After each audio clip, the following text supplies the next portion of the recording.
Bismillahirrahmanirrahim. Assalamualaikum warahmatullahi wabarakatuh. Selamat datang kembali ke channel YouTube dari Tutorial Odoo Indonesia.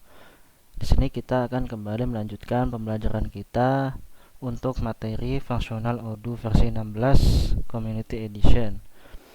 Kita sebelumnya sudah menyelesaikan exercise 6 untuk initial stock dari produk kayu ya. Baik. Sekarang kita masuk ke exercise 7. Nah, di sini kita akan melakukan intinya dua hal ya. Nah, yang hal pertama itu kita akan membuat sebuah request for quotation, yaitu penawaran ya. Penawaran untuk pembelian ya dari purchase yang biasanya kita lebih kenal dengan singkatannya yaitu RFQ ya. Nah, lalu setelah itu kalau sudah terbentuk sebagai PO. Kemudian kita lanjutkan dengan masuk ke receipt-nya ya, ke dokumen receipt-nya, dokumen penerimaannya. Nah, kalau sudah nanti akan kita validasi juga. Seperti itu. Nah, baik. Tetapi pertama kita perlu untuk masuk ke user Ahmad dulu ya. User Ahmad. Nah, tetapi karena kita sudah menyiapkan beberapa tab di sini yang sudah saya sampaikan caranya di beberapa video sebelumnya, jadi kita tidak perlu repot-repot untuk logout, login ya di satu tab yang sama. Tetapi sekarang kita sudah menyiapkan beberapa tab yang itu sudah di login dengan user-user yang berbeda, seperti yang tab pertama ini user admin, lalu yang kedua ini user Ahmad, dan yang ketiga adalah user Usman. Oke, baik, kita langsung pindah saja ke tab kedua ini. Kita sudah langsung masuk sebagai user Ahmad ya. Nah, kalau sudah, kita masuk ke modul purchase-nya.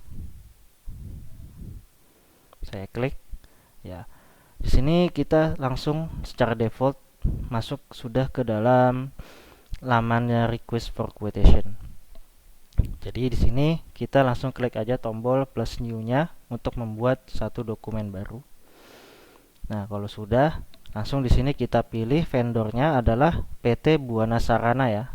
Nah, kita pilih yang paling atas, yang company-nya, bukan yang kontaknya. Nah, lalu kemudian kalau sudah, sekarang kita masuk ke tab products di bawah ya. Ada one to many yang mirip dengan sales ya. Di sales quotation itu, di sini langsung kita klik aja. Di sini ada yang namanya add a product juga. Lalu kita pilih produknya ini, yang pertama adalah papan saja ya, yang kodenya ini PN001. Nah, kalau sudah, di sini kita isikan kuantitinya 50 ya, seperti ini. Nah, kita lihat ya, unit price-nya terisi sesuai dengan yang sudah kita definisikan di dalam produknya, yaitu 100.000. Apa itu? Ini adalah cost-nya ya. Nah, lalu teksnya ini kita hilangkan ya, karena ini purchase tax ya. Kalau yang di dalam produknya itu adalah customer tax, berbeda. Lalu kemudian kita cek juga subtotalnya sudah mengalihkan ya, 100.000 dikalikan dengan 50, sehingga hasilnya adalah 5 juta. Nah, kita akan memasukkan produk yang kedua. Produk yang kedua ini namanya adalah kayu ya. Kayu. Nah, seperti ini.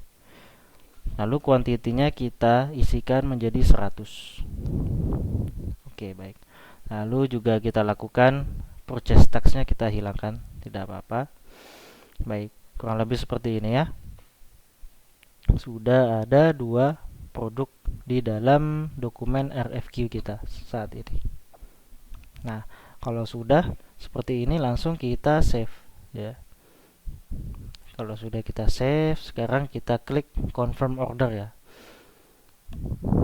Nah, kalau sudah begini, maka dokumen RFQ kita sudah menjadi dokumen purchase order ya, atau PO. Nah, baik. Nah, kalau sudah di sini Ahmad tugasnya sudah selesai. Sekarang kita berpindah kembali ke dalam user Usman. Ya, baik. Nah, di sini kita ke dalam inventory-nya. Ya. Lalu kita pilih di sini ada beberapa kotak ya. Jadi ini laman inventory overview. Kita pilih kotak yang namanya receipts ini. Kita klik. Ya. Nah, baik. Nah, di sini karena hanya ada satu, kita mudah saja ya langsung tahu gitu.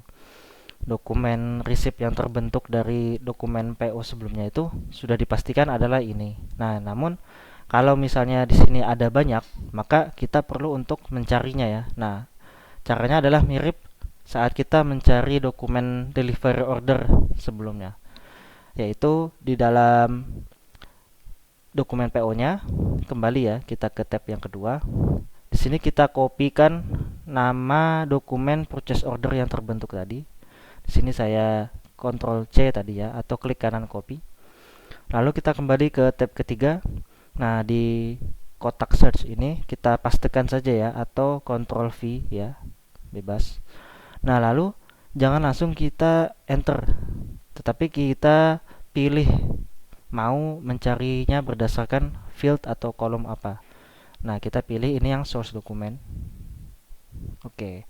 Nah, kita lihat ya, hasilnya sesuai.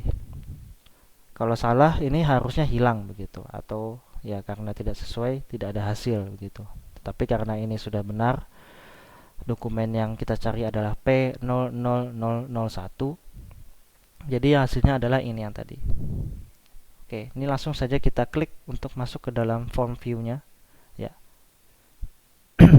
Sini kita hilangkan dulu. Saya klik di sini ya.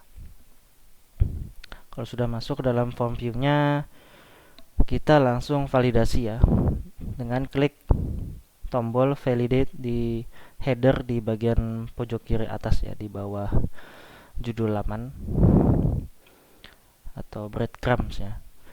Nah, sama seperti di awal, jadi ketika kita tidak menentukan quantity yang terdankan, maka Odoo itu menanyakan gitu bahwa kita belum menuliskan quantity yang done gitu.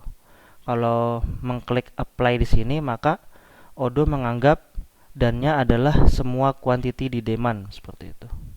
Nah, untuk saat ini sih kita iakan saja ya.